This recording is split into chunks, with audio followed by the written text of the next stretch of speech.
Sebelum mulai ke pelajaran hari ini, kakak akan mengabsen kalian terlebih dahulu. Anissa bin Fajriyah, Syahir. Haris Riansyah. Sudah pernah belajar statistika ya?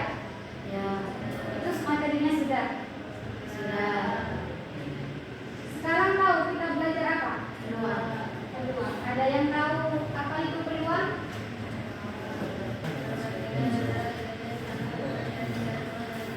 Kan itu di kayak HP, di depannya itu kan ada cuaca kan. Misal kalian mau pergi mana gitu nanti malam jam 8, terus kalian mau mengecek perkiraan cuacanya, hujan atau tidak, ya kan? Terus di sana di perkiraan cuacanya semisal 84% itu diperkirakan akan hujan. Berarti dari cuaca tersebut kita sudah bisa siap-siap untuk antisipasi hujan ya, karena kemungkinannya sudah 84%. Itu yang namanya peluang. Contohnya, berarti nilai kemungkinan suatu kejadian. Kita bisa memprediksi suatu kejadian. Dengan memahami konsep peluang, kita juga bisa memprediksikan suatu kejadian yang akan datang, lalu memutuskan tindakan yang lebih akurat. Makanya materi peluang ini kita pelajari setelah bab statistika kemarin, yang sudah belajar cara membaca, menganalisis, dan mengolah data. Ya. Nah, sebelum kita membahas lebih dalam mengenai peluang, kakak akan mengajak kalian untuk mempelajari beberapa istilah penting dalam peluang. Terdapat 3 istilah penting dalam peluang, yaitu yang pertama ruang sampel. Ada yang sudah tahu apa itu ruang? Semua kejadian yang ruang sampel itu bisa ditentukan melalui tabel, diagram pohon, dan juga perkalian. Semisal ruang sampel menggunakan tabel. Contohnya, 2 buah dadu dilempar bersamaan. Tentukan A banyak titik sampel, B banyak kemungkinan. Di sini kakak memberikan contoh cara menentukan ruang sampel, yaitu dengan menggunakan tabel. Ada yang tahu dadu? Dadu kan itu kan ada 6 sisi permukaan kan ya? Berarti di sini 2 buah dadu. Berarti banyak kemungkinannya ini kalau enggak muncul 1, 2, 3, 4, 5, 6. Karena dadu mempunyai 6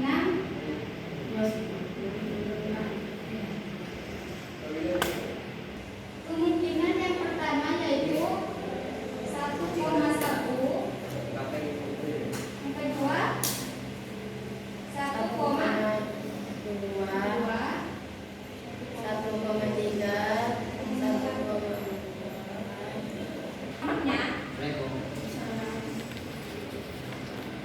Di sini dadu yang pertama kan mempunyai 6 banyak kemungkinan. Dadu yang kedua juga 6 kemungkinan. Berarti sama dengan halnya 6 kuadrat, atau berarti 6 kali 6 sama dengan 36. Berarti banyak titik sampelnya ini 36. Sudah terjawab yang A. Lalu yang B, banyak kemungkinan mata dadu berjumlah 8.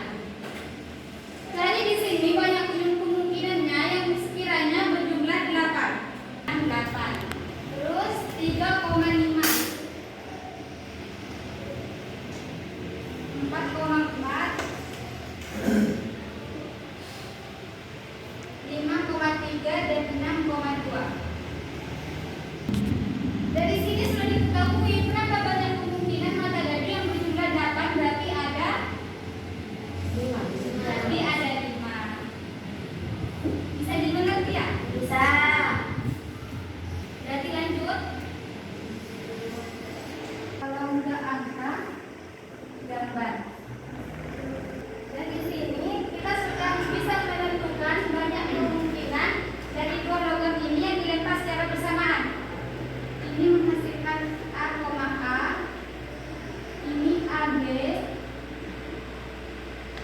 Ini GA. Ini GB.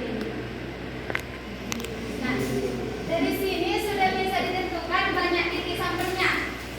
Berarti titik sampelnya ada berapa? 4. Berarti sudah ngerti ya? Ya. Yang kedua, ruang sampel itu bisa ditentukan melalui diagram pohon. Ada yang sudah pernah belajar? Ada dua buah logam, angka, gambar. Berarti ini menghasilkan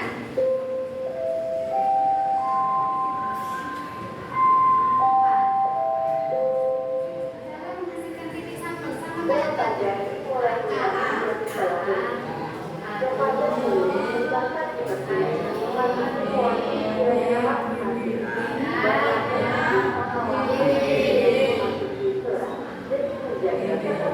sama kan kayak yang kemarin tadi. Kalian bisa sambil nyanyi ini supaya nanti ketika sesuatu bisa kerjain ya. Bisa. 3 buah dadu dilempar secara bersamaan. Kan dadu itu sisinya ada 6 ya. Ini yang urutannya. Dadu itu sisinya ada 6. 6. Tadi soalnya 3 buah dadu dilempar secara bersamaan.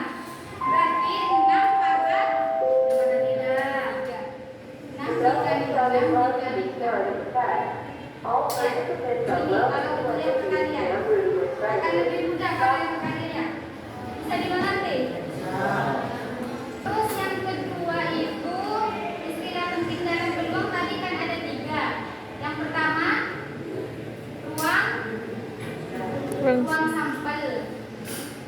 Terus yang kedua ada yang namanya titik sampel. Titik sampel. Ada yang sudah tahu apa itu titik sampel?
Ruang teori adalah perbandingan antara frekuensi kejadian yang diharapkan terhadap frekuensi kejadian yang dicukupi.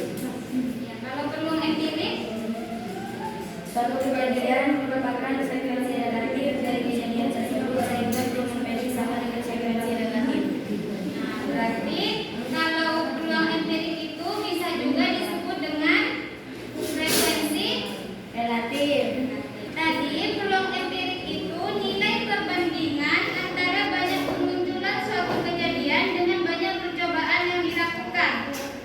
Dan peluang empirik tadi bisa juga disebut dengan frekuensi Frekuensi relatif. Ini banyak kemunculan, banyak kejadian yang diharapkan. Nah gini, kalau banyak percobaan berarti semua kemungkinan atau orang sampel. Langsung ke contoh. Lempar sebanyak 100 kali. Jika mata koin angka muncul sebanyak 40 kali, tentukanlah peluang empirik kemunculan mata angka tersebut. Di sini yang diketahui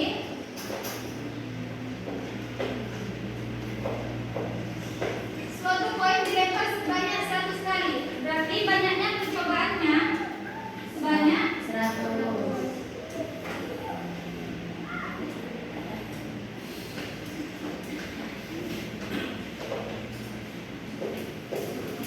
jika mata koin angka muncul 40 kali, nah berarti di sini banyak kemunculannya sebanyak berapa kemunculannya? 40. Langsung dimasukkan ke rumusnya. Banyak kemunculan dibagi banyak percobaan. 40 dibagi 100. Karena di sini sifatnya pecahan, ini berbentuk pecahan, maka di sini kita bisa dibagi lagi. Ya. Untuk bisa disederhanakan, bisa dibagi menjadi, bisa dibagi berapa? 10. 10 bisa.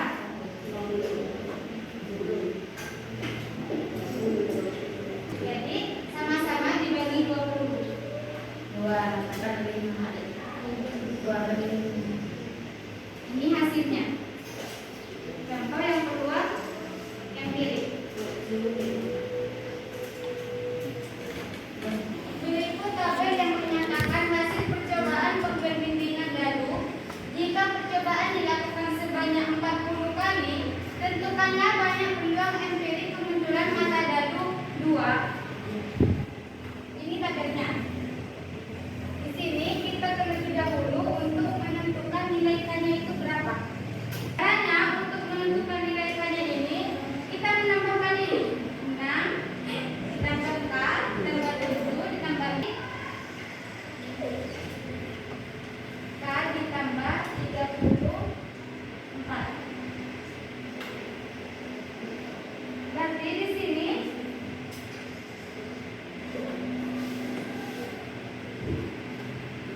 yang sekiranya 30 itu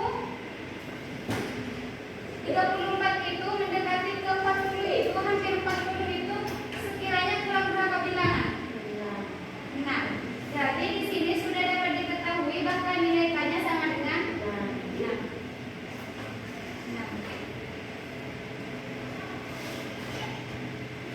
Berarti dari tabel ini sudah bisa ditentukan bahwa banyak percobaannya itu sebanyak 40, kemungkinannya sebanyak 6. Nanti langsung dibagi. FK-nya sama dengan 40, 6 dibagi 40. Sama-sama bisa dibagi 2. Hasilnya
pindah ruas jadi min.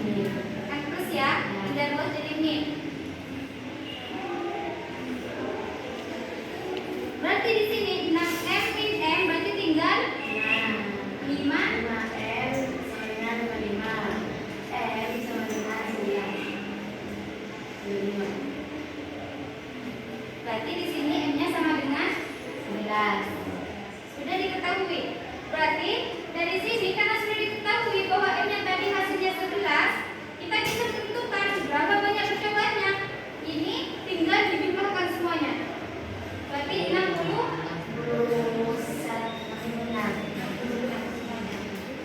Dan kata dadu selain 5. Selain ini. Berarti ini dijumlahkan, tapi selain 5. Kalau soalnya itu tentukanlah FK-nya kata dadu selain 5. Kalau ini dijumlahkan hasilnya 5.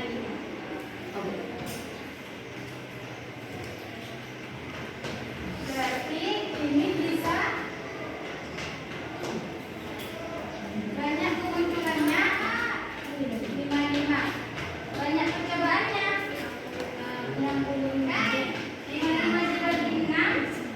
66 sama-sama bisa dibagi 11. Hasilnya bisa dimengerti? Bisa. Coba kalian jadi beberapa kelompok akan mengasih kalian tugas ya. Ya. Hitung dari sini. 1, 1, 2, 3, 4. Ini kelompok 1. 1, 2, 3, 4 kelompok 2. 1, 2, 3, 4, 3.